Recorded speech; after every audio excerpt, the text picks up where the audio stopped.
This is when I knew I messed up and did not get this particular materia sooner.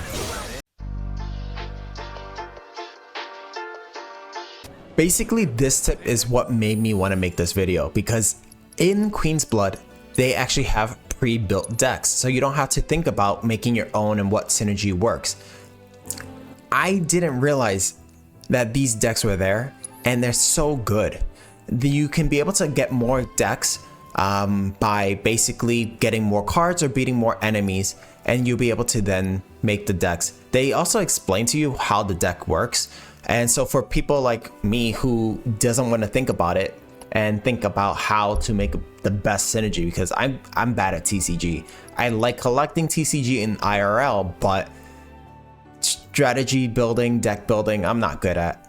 So this really helped you out if you are unaware. And there are points in the game that you need to know how to make a deck and to continue on with the story. So this is a good way to kind of play around with Queen's Blood and figure out what is easier for you. Make your own or just use what they give you. One thing I didn't realize is how important a Cess is. Cess is a material you can buy from any materia shop at level 1, and you can get it to level 2. And level 2, you'll be able to scan all enemies. You could see how many enemies there are, because by going through my list, I didn't use it all the time. I was just gun-hoing it, or if I did have it, it was equipped to someone else before the battle even started.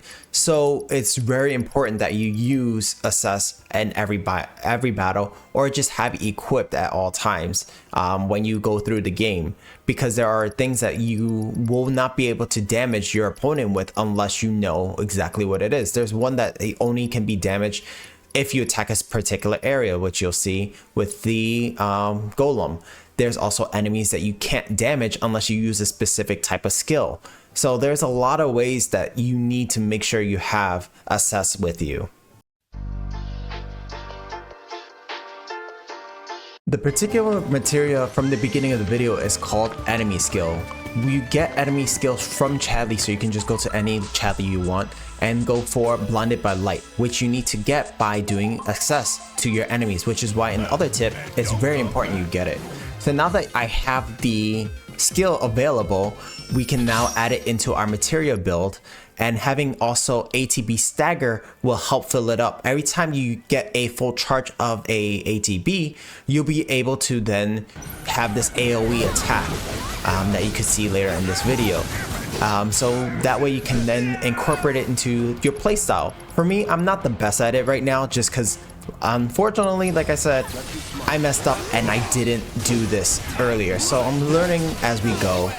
So hopefully you get to do this sooner than I do, and then be able to maximize your potential with this item. You can also add it into your shortcuts, which I also didn't know. So that's another thing I didn't realize we could do. The game tells you it, but for me, I didn't pay attention. Kaiser was like attack, attack, attack, but you can add it to your shortcuts.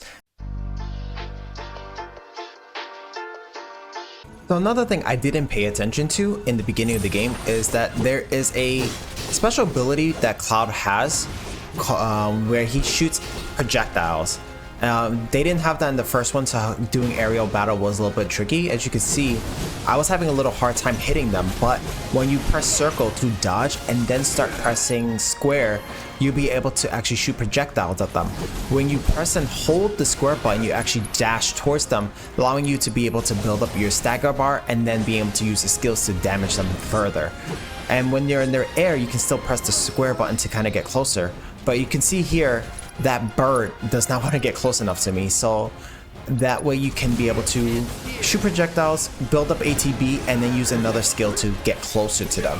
So pay attention to that when you're fighting certain enemies that you just can't reach, so it's a good way to, boom, hit them hard. Another important thing to pay attention to is the options. You can see in the top right now in my overworld, there is the tracker. But I don't know if you knew, you can actually change that to a mini-map. By going into the system and gameplay, going down, there will be an option where you could change things. So it's important that you go through and check what option works best for your playstyle. I usually just go by default, so I never knew. I don't really mess around with the settings unless it's absolutely necessary. But go through it, find out what works for you. The mini map is there, and then you'll be able to see which one you prefer. I like MiniMap because it reminds me of a more classic JRPG style that I'm very familiar with in terms of Final Fantasy. There's also dynamic fix in the way that the MiniMap moves around when you're in town. So change these settings around, see what works for you, figure out what you prefer, and then enjoy. The MiniMap also does take off a small corner, as you could see on the top right corner, that some people don't like that because then you are then losing some space in the overworld, but there's just so much to see. It doesn't really matter. I just like the aesthetics of this more. Figure out what you like to do and let me know in the comment section below. Another really important thing to keep in track of is your synergy skills. I didn't use them properly in the beginning because I just leveled up my stats, but each synergy skill that you can be able to obtain through these machines or through people in town will greatly benefit you in battle. I didn't use them properly, like I said. I mostly maxed out my stats when possible, but each skill that you get from here has different ways of utilizing battle. Some will increase your ATB, some will make your limit break to level 2, so you can use different skills, and you can just play around figure out which works best for you. There's also skills that you can use certain basic abilities without actually having the material equipped. So it's good that you'll be able to figure out what works best for you to then maximize your battle. Like this one, Snow Flurry. Each person also has its own unique effect when using it. Like for Cloud, his has chain effect, and so it bounces.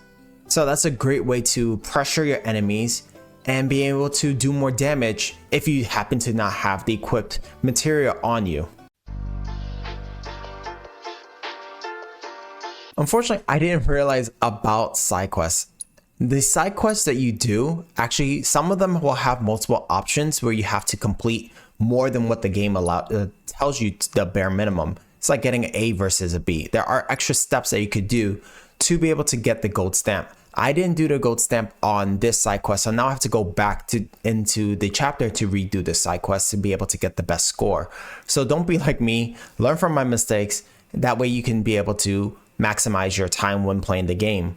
And that is also another thing I didn't realize. Now, because if I go towards the latter half of the game, there's a lot of quests I didn't do.